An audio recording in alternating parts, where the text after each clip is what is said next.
These are the burlap retainers that we put over the willow fascines. These willows were collected as cuttings this spring from this site, taken back to Cochrane, and they were nurtured throughout the summer till they were ready to bring up for this project.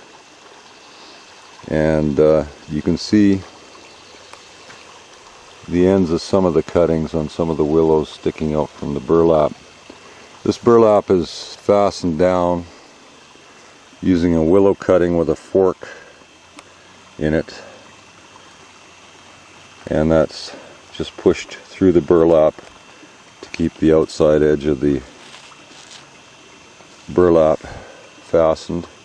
We threw a little extra rock and sand on there, and in a few years this burlap will break down and native grasses will be growing up here along with the willows.